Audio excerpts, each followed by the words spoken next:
ಅನುಪಮ ಟಿವಿಗೆ ಸ್ವಾಗತ. ನಾನು ಅಕ್ಷಿತಾ ಕಲ್ಲಡ್ಕ. ಸನಾತನ ಧರ್ಮದಲ್ಲಿ ಹೆಣ್ಣು ಮಕ್ಕಳಿಗೆ ವಿಶೇಷವಾದ ಗೌರವವಿದೆ.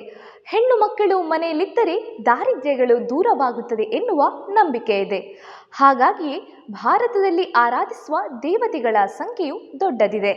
ಹೀಗೆ ಆರಾಧಿಸಲ್ಪಡುವ ದೇವತೆಗಳಲ್ಲಿ ಶಕ್ತಿ ದೇವತೆಗಳು ಒಂದೆಡೆಯಾದರೆ, ಮನೆಯಲ್ಲಿ ಸಂಪತ್ತು ಇಷ್ಟಾರ್ಥ ಸಿದ್ಧಿಗಾಗಿ ಪ್ರಾರ್ಥಿಸಲ್ಪಡುವ ದೇವತೆಗಳು ಇದ್ದಾರೆ. ಪ್ರಸ್ತುತ ಶ್ರಾವಣ ಮಾಸದಲ್ಲಿ ಆಚರಿಸುವ ಹಬ್ಬ, ಈ ಹಬ್ಬದ ವಿಶೇಷತೆಗಳೇನು ಬನ್ನಿ ತಿಳಿಯೋಣ.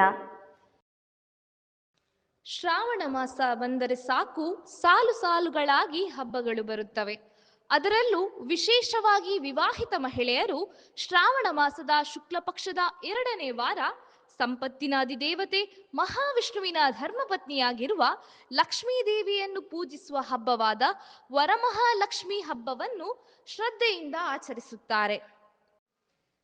ಲಕ್ಷ್ಮೀ ದೇವಿಯನ್ನು 8 ರೂಪಗಳ ಸಂಪತ್ತಿಗೆ ಹೋಲಿಕೆ ಮಾಡಲಾಗಿದೆ.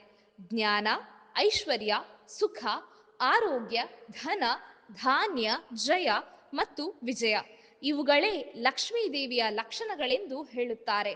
ಹಾಗಾಗಿ ವರಮಹಾಲಕ್ಷ್ಮಿ ಪೂಜೆಯನ್ನು ಮಾಡಿದರೆ ನಮಗೆ ಅಷ್ಟ ಐಶ್ವರ್ಯ ಪ್ರಾಪ್ತಿಯಾಗುತ್ತದೆ ಎನ್ನುವ ನಂಬಿಕೆ ಇದೆ. ಈ ವರಮಹಾಲಕ್ಷ್ಮಿ ವ್ರತ ಮಾಡುವವರು ಬೆಳಗ್ಗೆ ಬೇಗನೆ ಎದ್ದು ಮಂಗಳ ಸ್ನಾನವನ್ನು ಮಾಡಿ ಬಾಳೆ ಕಂದು, ಮಾವಿನ ಎಲೆಗಳಿಂದ ಸಿಂಗಾರ ಮಾಡುತ್ತಾರೆ. ಅಷ್ಟದಳ ಪದ್ಮದ ರಂಗೋಲಿ ಹಾಕಿ ಅದರ ಮೇಲೆ ಕಲಶವನ್ನು ಸ್ಥಾಪಿಸಿ ಒಂದು ಬಿಂದಿಗೆಯಲ್ಲಿ ನೀರು, ಅಕ್ಕಿ ಜೊತೆಗೆ ಅರಶಿನದ ಕೊಂಬು, ಅಡಿಕೆ, ಅದರ ಮೇಲೆ ಅರಶಿನ ಕುಂಕುಮ ಸವರಿದ ತೆಂಗಿನಕಾಯಿಯನ್ನಿಟ್ಟು, ನಂತರ ವೀಳ್ಯದ ಎಲೆ, ಮಾವಿನ ಎಲೆ ಮತ್ತು ಕಲಶವನ್ನು ಅಕ್ಕಿ ಹರಡಿಸುವ ತಟ್ಟೆಯ ಮೇಲೆ ಇಟ್ಟು ಒಡವೆ ಮತ್ತು ಸೀರೆಯನ್ನು ಉಡಿಸಿ ಲಕ್ಷ್ಮೀ ದೇವಿಯಂತೆ ಅಲಂಕಾರ ಮಾಡುತ್ತಾರೆ. ಈ ಹಬ್ಬವು ಸಂಪತ್ತು ಮತ್ತು ಸಮೃದ್ಧಿಯ ಸಂಕೇತವಾಗಿದೆ.